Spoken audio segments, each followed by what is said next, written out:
Welcome to the Research Works podcast, brought to you in association with the Healthy Strides Foundation. Your hosts are Dr. Dana Poole and Dr. Ashley Thornton, and we're here to interview world-leading researchers, clinicians, and people with lived experience to support your practice in being more evidence-based.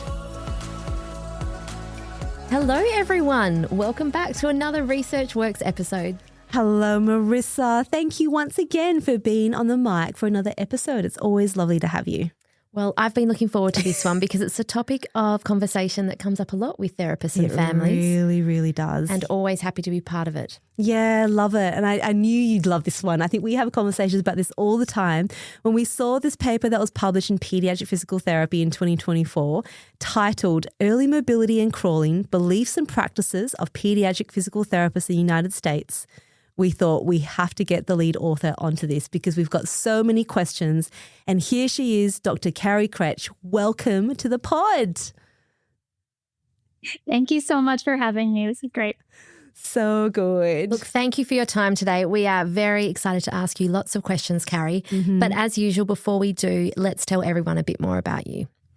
So Dr. Kari Kretch is an assistant professor in the Division of Biokinesiology and Physical Therapy at the University of Southern California. Kari is a leading expert in perceptual motor development, with her research focusing on infants with typical and atypical patterns, particularly those with or at risk for neurodevelopmental conditions like cerebral palsy and Down syndrome. She leads the Learning, Development and Rehabilitation Lab, investigating interventions to enhance exploration and learning. Kari's accolades include the National Science Foundation Graduate Research Fellowship, the Early Career Researcher Prize from Developmental Science, and the 2023 Toby Long Award from the APTA. It's amazing, Kari. So impressive. Congratulations on all of that, Kari. Love all of that. Thank you. Now, before we begin delving into your wonderful article, we have our standard icebreaker question. And today the question is, what is a skill you would like to learn if time and money were no object? Great question. Now, would you like to go first or do you need time? She looks ready. Look at her. Yeah, you're ready. I am happy to start go for it. because I know exactly what my answer is. So I love music. I'm a big music fan and I sing. I've always been a singer most of my life, but I do not play any instruments. So the skill that I would really like to have if I had the time to learn would be to play the piano. Oh, that's so good. Do you think you might one day? Yeah. My family got a piano a couple of years ago as a group, as a family present, and my son started taking piano lessons, and I started trying to teach myself, and it requires a lot of outside time, and the lab keeps me pretty busy. So, maybe in my retirement or maybe on my sabbatical, maybe I'll take a sabbatical sometime. I love the idea of a sabbatical, actually. I hear more and more people talk about that. And I think it's one thing to plan. And if you have something like that to do, that'd be wonderful to come back with a new skill like that. I love that. I didn't actually think about music and instruments, but now mine could potentially change. Dana, what's yours? Okay, so mine, look, I do play the piano and I've learnt all my life, and it's one of those things that I would highly encourage you, Kari, if you get the chance to have the time to do it. There's something really beautiful about just sitting down and playing and singing along to yourself as well. So it's so much fun. But what I would love to be able to do, and I know a lot of people already do it, but it takes a lot of time and money, is I'd like to be able to travel around the world and take beautiful videos of different landscapes and cultures and just create this beautiful epic film that I would just probably pop on YouTube and have great music behind it and compose my own music behind it. I love music, but I don't have enough time to write anymore, and just to put this beautiful music behind it and orchestral, and that would be really, really cool. Because I love the idea of taking shots, and every time I do try to take some, we've got some nice cameras here for the podcast. Whenever I try to help Ed, he's like, take some video of this, and I did, and he's like, I can't use any of it. It was so unstable, the framing was all off, and I'm like, but I felt really cool because I was bending over doing these things and doing all these moves, and it doesn't come out right. But I'd love to spend the time to be able to do that. It's just another creative outlet. I could see you doing that one day. One day. On my sabbatical, I'm taking a page out of your book there. That sounds really cool. And I will play some of the background music for your project. I love that. I love that. Team effort already. Look, mine is not useful to either of you in your endeavours. Are you joining? Okay. I don't know why this came to mind. Is to learning to ski properly. So I have skied before, but very awkwardly. And yeah, I would love to learn to ski freely. There's something about that idea. And also if there were no injuries or fear concerns, if that could also be taken away. Yeah, that would be really cool. That freedom, but hey? there's something about, I love that freshness of being out in the snow. We obviously don't live somewhere where we have that readily available, but if money and time were no issue, that is something I would like to. I actually still think that fits in with what we're thinking about, Kari, because like she could go get and footage ski. of me. And then, you might have some like fun music at the beginning as you're learning, and it gets more serious, when you go down these massive slopes, and we could definitely create something cool from that.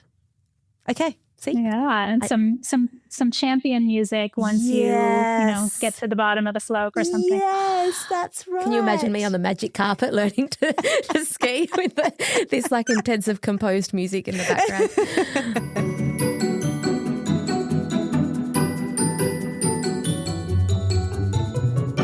Well, I like it all. I like it all very much. And I like that you did a question about skills, because that's exactly what we're going to be talking about today. Mm-hmm. So let's get into it. Let me give you all a bit of a rundown about what this paper is about. So evidence suggests that independent mobility is an important facilitator of development across multiple domains. However, evidence is less clear regarding benefits of the specific skill of crawling on hands and knees. This study reports the results from a national survey of pediatric physical therapists, where therapists were asked to report their beliefs about crawling, preferred approaches for managing crawling in clinical practice, and their opinions on the 2022 update that eliminated crawling from the Centers of Disease Control and Prevention, the CDC, developmental milestone checklist. And most pediatric physical therapists strongly value crawling and believe that crawling is important for a variety of developmental outcomes. And these beliefs are linked with clinical approaches that include training crawling and discouraging other forms of locomotion, and with disagreement with the CDC update. So these results suggest that perspectives of pediatric therapists may be at odds with the currently limited research evidence regarding the benefits of crawling. So much to unpack. Cannot wait. Kari, we will start with a bit of background. So this paper discusses motor milestones as key markers of infant development. And can you talk us through what we currently know about how early mobility, like crawling, fits into the broader picture of typical infant development? Yeah. So infants are very motivated to move, and they move in a lot of different ways. And they get to this goal of independent mobility through a lot of different routes over development. So, some babies will first kind of inch on their belly. There's different varieties of that. There's the army crawl. There's the inchworm. And then maybe after that, they'll graduate to crawling on their hands and knees, and then they will start cruising upright with support, and then they'll walk independently. But not all babies do all of those steps. So some of them, a lot of babies never belly crawl. They go right to crawling on their hands and knees. Some never crawl at all, but they do find other ways to get around, like scooting on their bottoms or rolling or crawling on their hands and feet sometimes. Some infants don't have any form of floor mobility, and they go straight to cruising and walking. So really variability is kind of the rule. And not only the types and the forms of mobility are variable, but kind of the sequence and the timing that these things show up when the onset of different mobility types happens during development is really variable.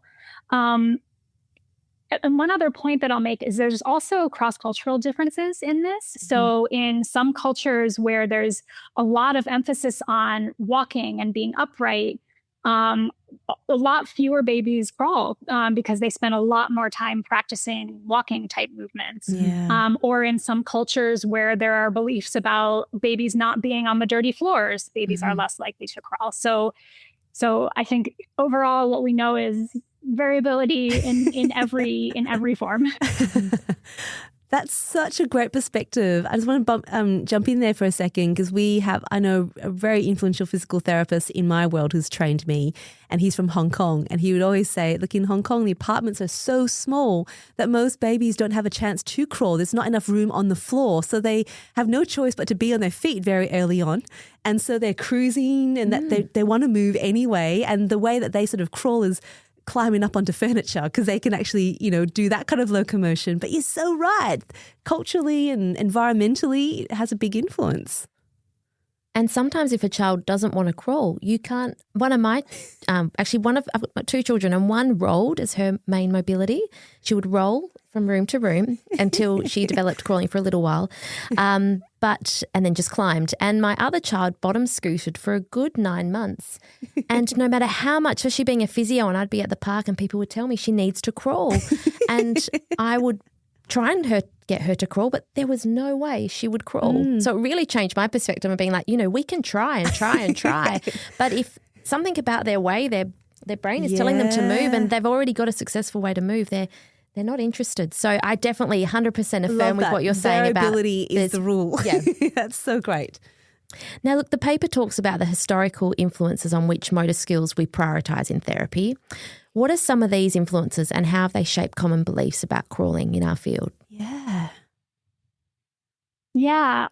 So something that we talk about a lot is in research studies and in the people who design, clinical assessments, there are a lot of possible forms of movement, and you have to pick some subset of those to include in your research study or include on the test. Yeah. And so those decisions are sometimes more kind of arbitrary than we would think.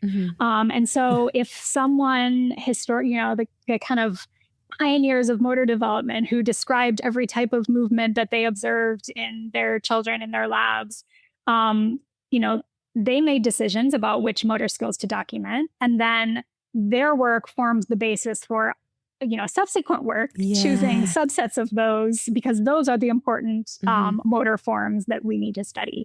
And so it's sort of these decisions, even though they were made by one person or one research group or one team, they kind of become reified. They take on an importance that just because they are in the books or on the tests or something. So one example that I like to talk about is walking with support, like walking, pushing like a push toy or a big laundry basket or something. Yeah. It's pretty not universal, but it's a very, very common form of early mobility. It's qualitatively different from cruising or walking unsupported, but I don't think I've ever seen it really on a motor assessment. It's not something that we think of as, one of the important motor milestones on the route to walking. But why? There's no reason necessarily that one form would be included and that one wouldn't. So I think that it's important to examine why certain things are chosen and why some are not. That's such an interesting point. You're so right. Like there's so many things we just learn and we take for granted and take as truth. And it just carries on for generations. I even remember there was always this thing about using AFOs, ankle foot orthoses. You should be used for 6 to 8 hours in a day. And I remember it took me about 15 years to finally come to the point to go, who said that? Why? And we couldn't find the source. And there was this one line in this textbook that said, we would ideally use it for 6 to 8 hours in a day. And I'm like, that hasn't actually been tested, hasn't come from anywhere, but it's just been passed down and we've taken it in truth until you ask the question. I suppose on that then, Kari, is obviously when the CDC decided to make a change to this, there would have been reasons for that. But I suppose, can you give us some background about what the CDC's role was in the first place in terms of defining the milestone checklist? Yeah, so the CDC has a program called Learn the Signs, Act Early. It's been around in some form or another since the 1990s, I think. And this is a developmental surveillance tool. So it's not an assessment or a validated screening tool. It's surveillance. It's meant to educate parents and encourage parents to look for developmental milestones in their children. It's never, so before this update in 2022, it had been sort of like you've been talking about. It had been based on expert opinion. The list of milestones that were included in the lists, which milestones were included in the list, and where, at which age those milestones were placed. It was not based on anything that could be cited. So there was this big, and there were other issues with it. A lot of language was unclear, et cetera. So there was a big kind of overhaul of it in 2022. And there was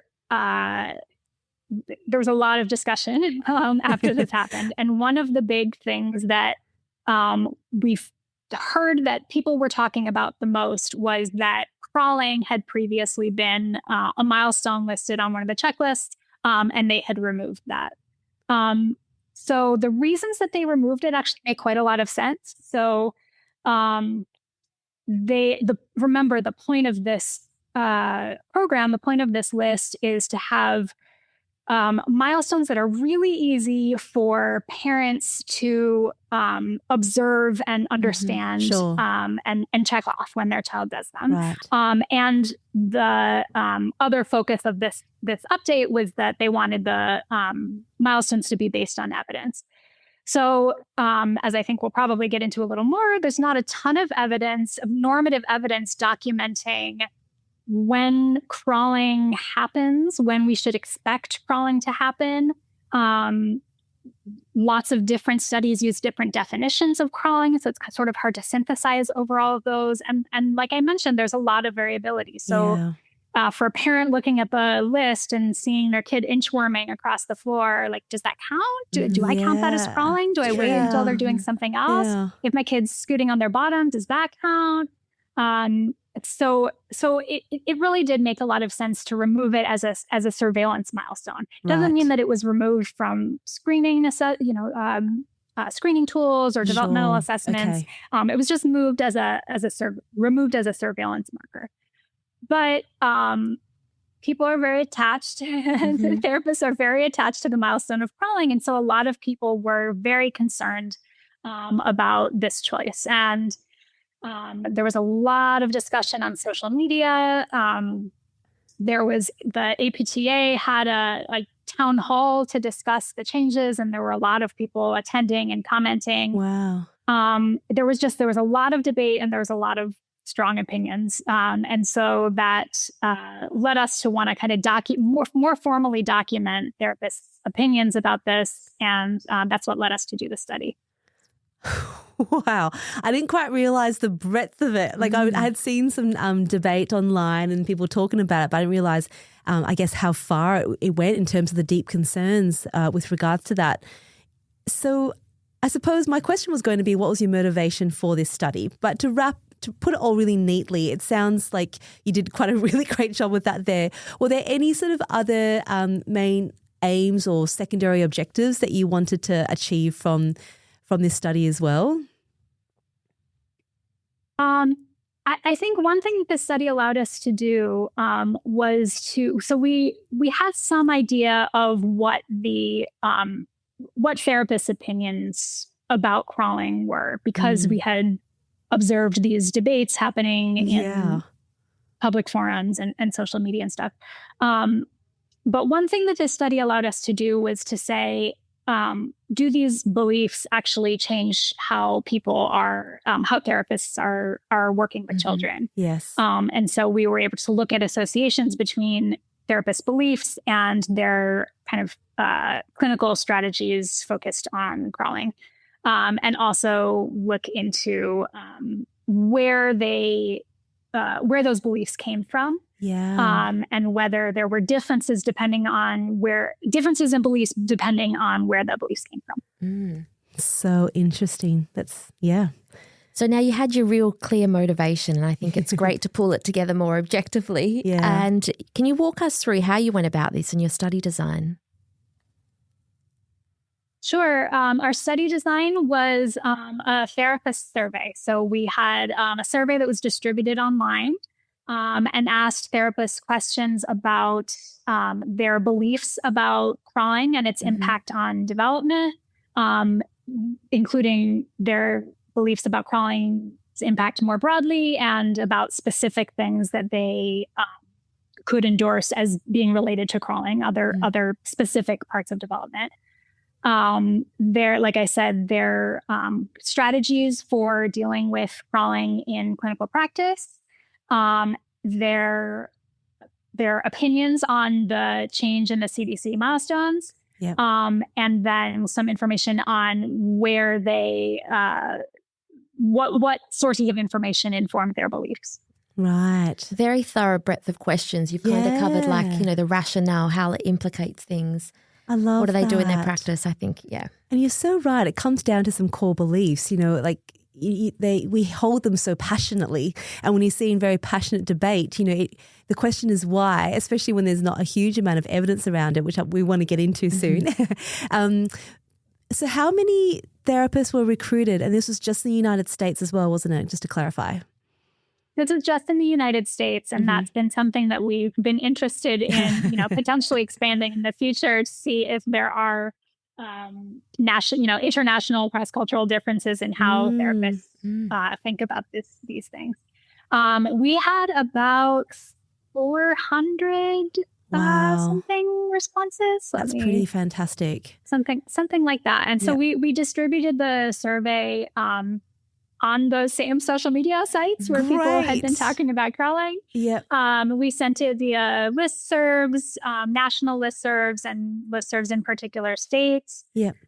So we really aim to get as broad and as representative a sample of therapists as we could. Sure. And how do you feel that representation was with your with the therapists that were recruited? Did you get an idea of where they worked and what setting they worked in as well? Yes, we did. We asked them to report their experience. So how many years they had been a pediatric physical therapist. And we got a range from 0 years. So like, this is my first year as a PT to 50 years. Wow. Probably close to retirement. Yeah. And then we had people coming from 40 states. Right. And we had folks from a variety of clinical settings. So outpatient, early intervention, school, and some people who did a mix of those. Oh, okay. So it could be, therapists working in sort of monitoring for typical development as well as in disability. Like, do you feel like it represented all of that? Oh, fantastic. Right. Well, now we'll come to the results, which is very exciting. And you presented it so beautifully in the paper. It's beautiful. The visuals are amazing. Thank you for the visuals. Thank you. Those were fun to make. Yeah. So we'll step through it, I think, go through each step because there are lots of key kind of points to chat through. So we'll go through one of the first ones, which what did you find are the main beliefs about mobility and crawling? The beliefs that were reported in the so we found that, one question that we asked was, do you think, let's see, how do we word it? So they had to rate all of the questions were Likert scale from strongly agree to strongly disagree. So they were, I guess, statements. So one statement was independent mobility is important for development. Yeah. Which we were pretty sure that all therapists would agree that was true. And that was the case. I think we had 99% of therapists agree with that. Great. But then we asked the more specific question, the more specific statement, crawling on hands and knees is important for development. And we also had over 90% of therapists either agree or strongly agree with that statement. Wow. We also asked questions about whether crawling on hands and knees was necessary and whether skipping crawling or doing some atypical version of crawling has lasting effects on development. And both, so the one about being a necessary precursor was slightly less than half, but the one about skipping crawling or doing an atypical type of crawling having lasting effects, there was a majority of therapists who agreed with that statement. Wow. I think that was maybe the most. So I kind of had expected that most therapists would say that crawling on hands and knees is important. But it was maybe a little surprising that a majority of therapists thought that there would be lasting effects from skipping it. And is that for typically developing children, or is it just across the board for children? We did not specify, so they could have, they could have interpreted it how they like. The question was, if a child skips crawling or crawls in a manner different from hands and knees crawling, this has lasting effects on their development. Wow. Okay. So those are really interesting results. I agree. Like, that's probably a little bit surprising for me as well. Do we know why? Like, I know that one of the things you wanted to investigate through part of this was like the beliefs. Were you able to tease some of that out? Yeah. So we asked them to tell us what sources of information informed their beliefs. Yeah. So the options were basic science, research evidence, clinical experience. Those were kind of the main ones. And so most of the therapists said the option that was the most endorsed was my own clinical experience.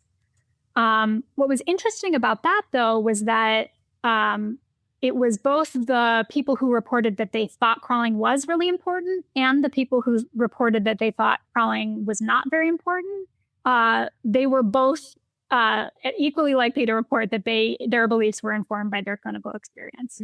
So either they're having very different clinical experiences, and that is informing those different beliefs. Yeah. Or, people might, I think it is likely humans have a tendency to interpret things through their own biases. And so therapists who do already believe that crawling is important might kind of selectively interpret the clinical experience to support that belief. And people who believe that crawling may not be so important might selectively interpret their clinical experience to support that. You do write about that in the paper, and I love how you did describe it. It's the phenomenon known as confirmation bias, which is so absolutely true, to be able to realize that could be shaping your perspective as well. So many questions from there. So if people are believing that clinical experience is a big reason for that, is that because there's such limited evidence in the role of crawling in the first place? Can we track onto that now in terms of what do we know about crawling? Is there a definition about crawling that we should be working on? Like, what is it? Yeah, there's really just not very much. So I did a pretty comprehensive literature review. I gave a course on this last year. And so I did a literature review, everything I could find about that had normative data on crawling and everything I could find about kind of the effects of crawling on development. And there's really just not that much. And so in terms of this question of how many children don't crawl, is this, how concerned should we be if a child doesn't crawl? I found one study from 1989.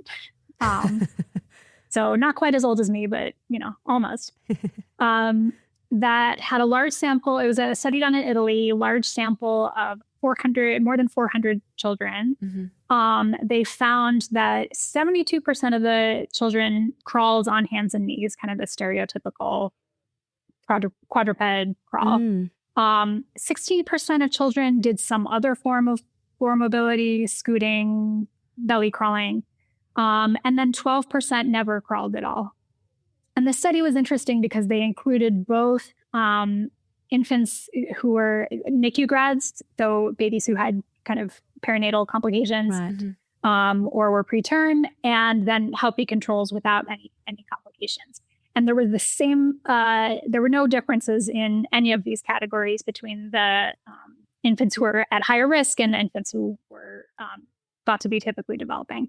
So, other studies have estimates of so when we're talking about the number of children who don't crawl, some studies estimate like as small as 4%, some studies as large as 15%. It varies by country, by definition, all of that.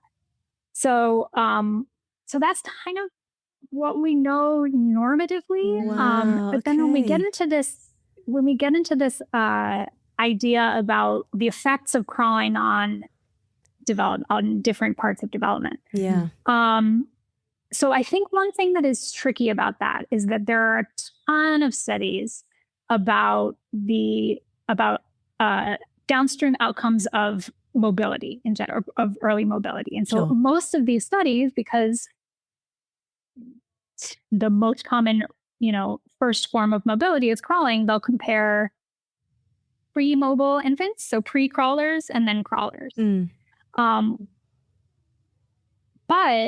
And so a lot of people will cite these studies as evidence of things that infants learn that are linked to crawling. But really, none of those studies actually provide evidence that those things are specific to crawling. And in fact, some have found that they've been able to replicate the effects in children who use baby walkers or powered mobility, or things like that. And then there's also a lot of evidence, some of it is my own, about benefits of walking over how walking kind of expands learning opportunities quite a lot more than crawling. Yeah. So as far as this idea that crawling specifically is important, and skipping crawling results in lasting effects, I found only 5 studies, like ever. And a lot of them had strong titles like crawling, skipping crawling affects motor development or things. Wow. Okay. If you actually read the studies, if you actually read them, you'd find, first of all, some pretty serious methodological flaws, but also most of the outcomes that these papers reported were actually not associated with crawling. So maybe a paper will have 8 outcomes and one is linked to whether the child crawls or not, and then that ends up kind of being the take-home message. Wow. And then the other thing about that too that I think gets misinterpreted is that all this work is correlational. That's right. And so when we are looking to inform intervention strategies and saying, if I get your baby to crawl, they will then improve their cognitive skills or improve their visual perception, or we do not have any causal evidence suggesting that would be the case. It amazes me when you said this. It's funny because I'd just been approached by a friend who had spoken to me about the importance of crawling. They're not a physical therapist, but they were concerned that if their child didn't crawl, that reciprocal movement was really important for bringing their both sides of the brain together to be able to work, I guess, with bimanual, hand skills and lasting development. And I thought, I wonder where this belief has come from. And I was reflecting on reading your article, like here in Australia, your children see child health nurses, and it may have changed since my children were younger, but crawling was a really important step on for their development, and we were screened for that at 8 months. And if your child didn't crawl at 8 months, you were then sometimes referred for intervention. And both my children obviously didn't meet that, and I was a pediatric physiotherapist. And so there's very strong beliefs that are in the community, like from your survey, it's shown this amongst physios, but also I think it's then, supported by what the community feels as well. Yeah. And then not raising concern for, I guess, first-time parents, and then also how it impacts when children have a neuro disability and how this impacts where we tailor our intervention. So, Kari, on all of that then, as you've presented some of that evidence and a lot of the beliefs are really held from, own clinical experience, I saw that there was another point in your paper that talked about if a child didn't crawl but then they started walking, would you go back to go on to crawling again? Can you talk us through that one? Because I found that intriguing. Yeah, I thought these were probably the most striking and important findings that we had. So we gave the therapists, there was the survey respondents, 2 different clinical scenarios. So one was working with a child who uses a different a method of floor mobility other than hands and knees crawling. So something like scooting, belly crawling, rolling. Yeah. And the other one was a child who is already walking but skipped crawling. And so we asked what they would do. So for the child who is doing a different form of floor mobility, we asked them to rate their agreement with 2 statements. 1, I typically discourage the alternative method. And 2, I typically try to train them to crawl on their hands and knees. So trying to train them to crawl on their hands and knees was pretty universal. I think it was 80% or something of therapists said that if the child wasn't crawling on their hands and knees, they would try to train them to crawl on their hands and knees. So that was common. What was a little more striking was whether they would discourage them from doing their own method of mobility. And about half of therapists said that they would do that. And so I think this is what concerns me the most is if a child is independently mobile, they've found a way to get around, to explore, to move their body, to participate in their, in their play.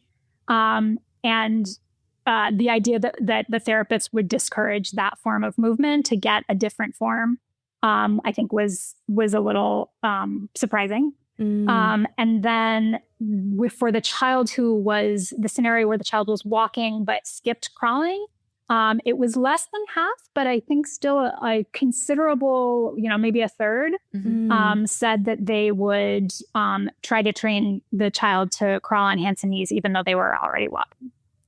And where do you think this stems from in terms of why? Because you just, like you said, you went through the evidence and there isn't anything that shows a causal relationship. But why do you feel like there's such a deep belief that is the case, that we need to go back into crawling, and there's so much emphasis on why crawling is important? Yeah, I mean, we did find that these clinical strategies were, so what they reported about what they would do in these situations was correlated with their beliefs. So if they were more likely to say that crawling on hands and knees is necessary, a necessary precursor to walking, they were more likely to say that they would train crawling in both situations and discourage alternative methods of mobility. I think, so I don't know exactly why these beliefs persist, but I think because there is not a lot of research evidence, what therapists have to go on is what they've seen and the patterns that they have observed, which as we've discussed are filtered through kind of their own biases. Yes. So another thing that was pretty commonly reported as an information source was basic science principles. So what we know about anatomy, neuroscience, exercise, all of the basic sciences that we know, those are the things that need to fill the gaps when there is not good research evidence, or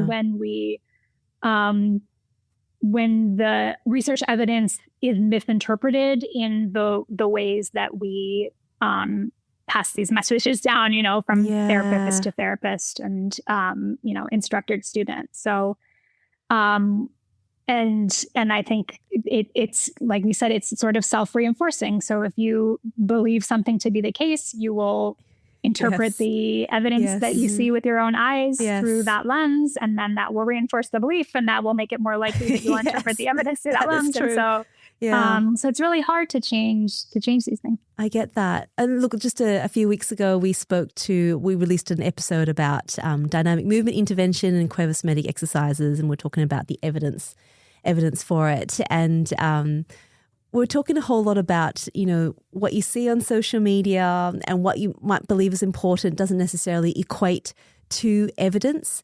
And one of the biggest things that we spoke about as well is the fact that there is a difference in understanding the foundational motor learning principles. Like, it does matter, because if we're talking about things that we believe from many decades now, the motor learning theories back then were very hierarchical, reflexive, and some of the stuff you see on social media is crawling and the different reflexes and the head turning and the vestibular, and they talk a lot about that, but that's very hierarchical, reflexive, whereas modern neurorehabilitation and motor learning is really based on dynamic systems and the experience that you get from the view of mobility being a human right. So the two are very different, and I think this is where you see a bit of a clash in thought processes. What do you have to say to that, Kari? What do you think about that? Yeah. So another thing that was really surprising that we found. So we thought that would be exactly the case, and that there would be sort of a shift over time, kind of a generational shift where more experienced therapists who were trained sort of in that more neuromaturational perspective would be more likely to place a higher importance on crawling, and that less experienced therapists who might have been trained in some of these more functional and dynamic approaches would be less likely to say that crawling is super important.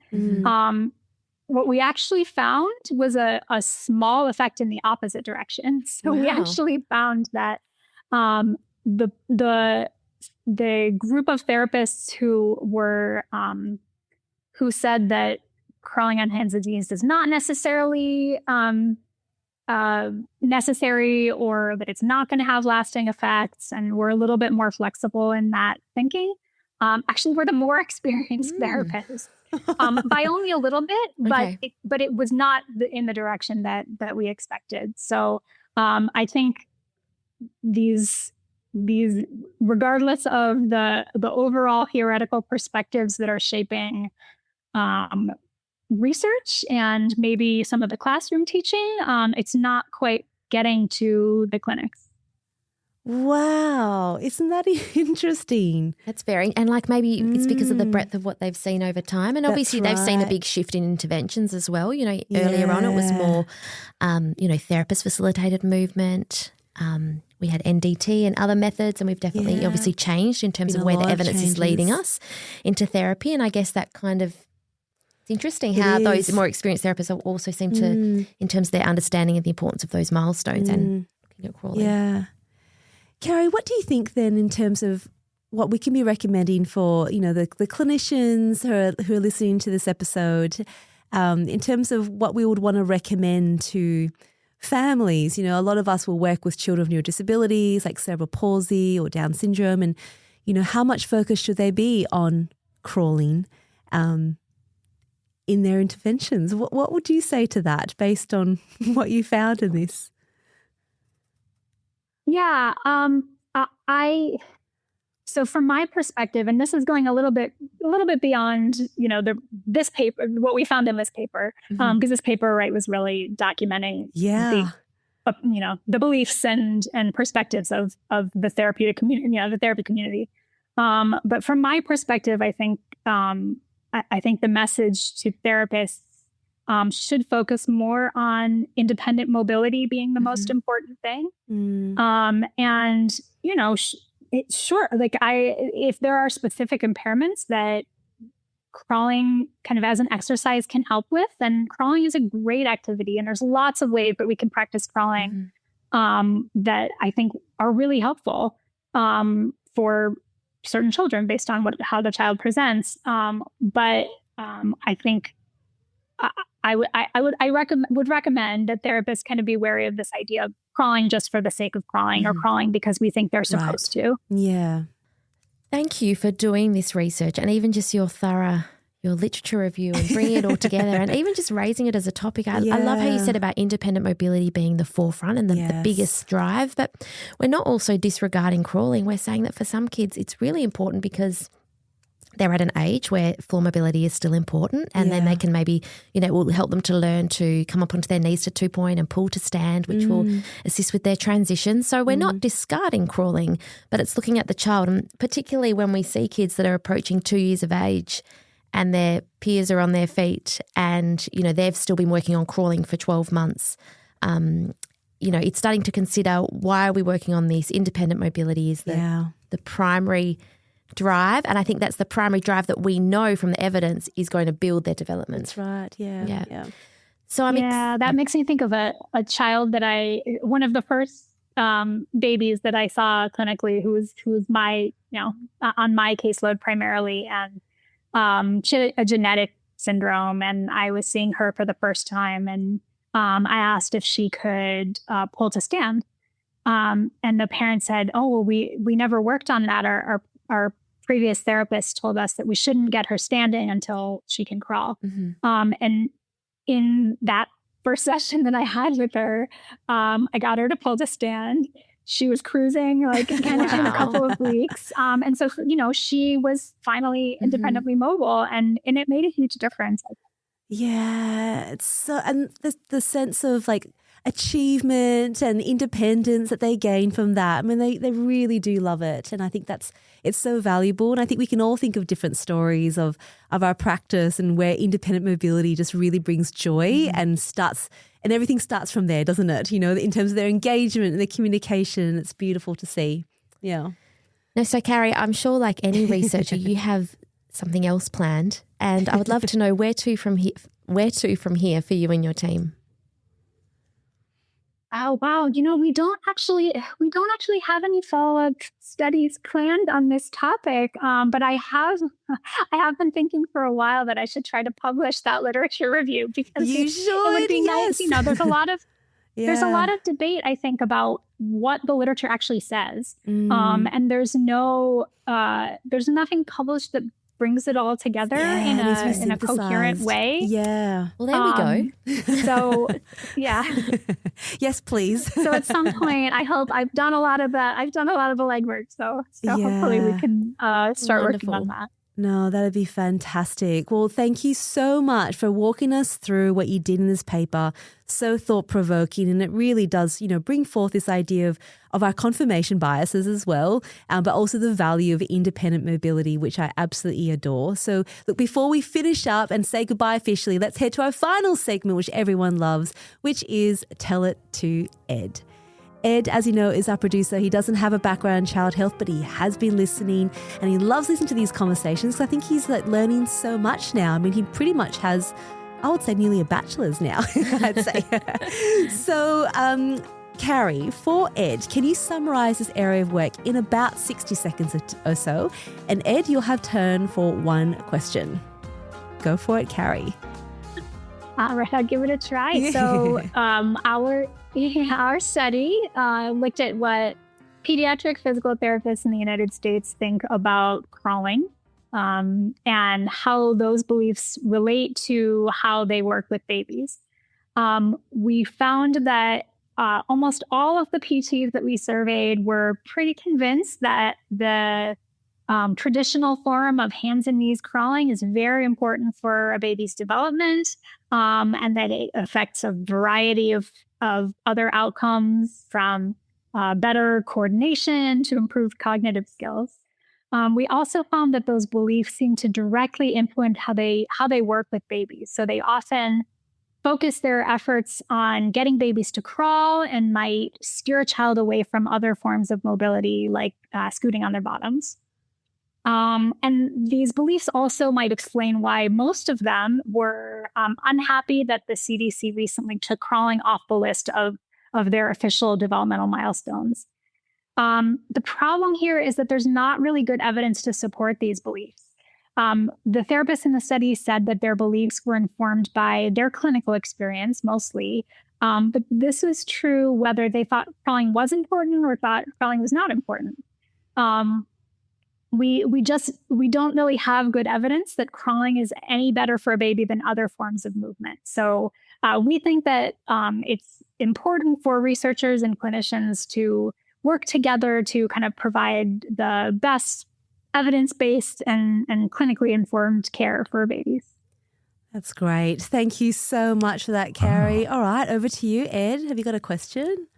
Look, I did have lots of questions. I know. I could feel that we were Kari, asking all the questions. just to give you a little bit of clarity on this, often I'm taking notes throughout the episode and writing down potential questions I can ask, and they often get covered off. But I think the three of you did an amazing job to talk through this conversation. So I guess my question is probably going to be a little bit more broad. And I think coming through 250 odd episodes of the pod, I think I've started to realise that obviously there is a bit of a gap between where the research is and where the clinical world is. And I'm really curious about that because researchers, from my experience, seem to come off as a bit more adaptable, a bit more willing to be challenged. And I guess that's because of the peer review process. Yes. And then you have clinicians who, as a general rule of thumb, seem to hold on to interventions quite strongly. And I think some of that, if they don't have a research background, they can see the research that might point in a different direction as challenging their professionalism or as a personal attack. And I'm just wondering how the two groups really kind of come together. Like, are there more broader systemic factors? Like, is it training gaps, or the time application or constraints in real life practice, or are just anecdotal stories just so powerful? So I'm just wondering what your take on this is. Wow, that's an amazing question. Thank you. I love that. Yeah, I do think that so basically the whole thing of being a researcher and doing a research study is to have an argument or have a hypothesis and then try to pick it apart as much as you can and then kind of see what's left, see what stands up to all of those challenges. Yeah. And so, yes, we're very used to being open to different interpretations and all that. But, I think therapists can be too. I think, I teach in our DPT program at USC. I teach courses in evidence-based practice. And so we spend a lot of time talking about how evidence-based practice means combining the research evidence, clinical expertise, and the patient perspective. Yeah. And researchers are going to be better at understanding and interpreting and appraising the research evidence. And clinicians are probably going to be better at the patient perspective and maybe better at the clinical expertise and maybe better at the patient perspective too. So I think one of the biggest issues is that there aren't enough opportunities for the two groups to interact and talk with each other and have conversations about difficult topics. And it really goes both ways. I don't see it as a problem where researchers need to find out the information and then give it to clinicians and make sure that they know what we're saying. But we need to listen to their priorities and their challenges and see if we can use our research skills and resources to investigate those topics too. So I encourage, it can be little things. When I was a clinician, I organized a journal club in my clinic, and I was fortunate that at the time the clinic director gave us an hour a month to do that. Mm-hmm. But there could be less formal ways, and time is always a challenge. Researchers are really busy, clinicians are really busy, but it should be a priority if we can make it one. Yeah, that's so important. Oh, Ed. I actually have a really quick follow-up question to that. So I know I've sat through quite a lot of episodes where we do talk about the concept of evidence-based practice, and you've brought up the research side, the best, I guess, available evidence, the clinical experience, and then the perspective from the client or the patient. It's a three-pronged approach. And I'm struggling a little bit from looking from the outside whether the three prongs are equally weighted. Because I have a feeling that if we're looking at this kind of a divide, that maybe the clinical side can overemphasize that perspective that might be based on anecdotes, and yet the research is, from obviously the results of your survey, not quite as embraced quite as wholeheartedly. Oh, is it a wobbly three-legged stool or is it a level three-legged stool? Yeah, I know this is a touchy subject. So I imagine that you could offend all three or one of the three or two of the three. But you can ask the questions as an IT guy. Yeah. Kari, what are your thoughts? In my mind, I'm expecting the science to be like the thickest of the three legs. Okay, yeah. Yeah, I think the thing that science is really good at is, not that it's perfect at doing this, but it is getting around biases, trying to find answers in an unbiased way. That's kind of the goal of science.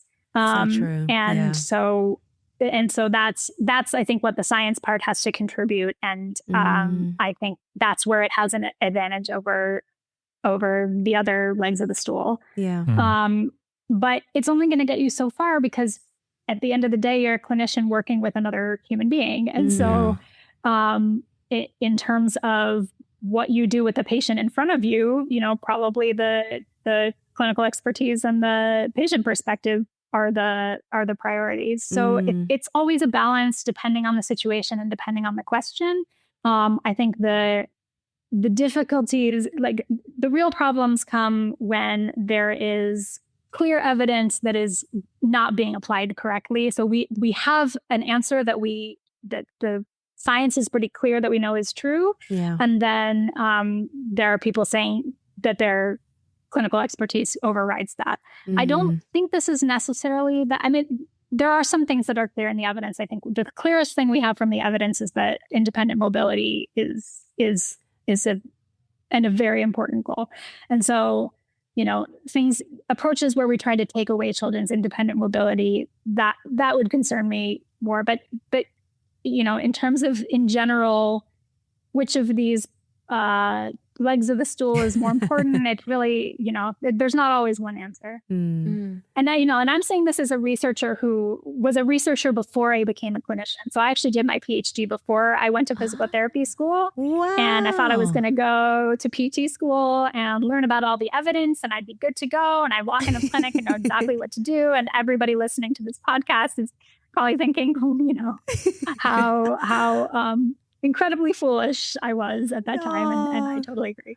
No, I love that. I love doing things in different orders. That's so great. That's so good. Kari, we just love chatting with you, and just this is a kind of paper that is thought-provoking and brings discussion. And, when they're done in this kind of format where, we're respecting everyone's opinions and perspectives and experience and research and looking at the empirical data as well, they're always such rich conversations. So thank you for your contribution to that. We've absolutely adored it. To all of our listeners, we're going to put a link for this paper on our on researchworks.net. And remember to go there to fill out a CPD form there as well if you want to keep this as part of your record for your PD requirements. And we also have the researchworks.academy, which is a whole bunch of tools of the evidence resources for you, all for free for you to use to help your practice to be more evidence-based. So please make sure you use those resources and read the paper. It's very, very cool to read. But congratulations on all this work, Kari, and thank you so very much. Yeah, thank you, Kari. Definitely something to take with us in terms of discussions with families. And yes. Appreciate your work. Thank you so much. This is such a fun conversation. Oh, it's so good. And to all of our listeners, we hope you enjoyed that too. We'll talk to you all again really soon. Bye, everyone. Bye.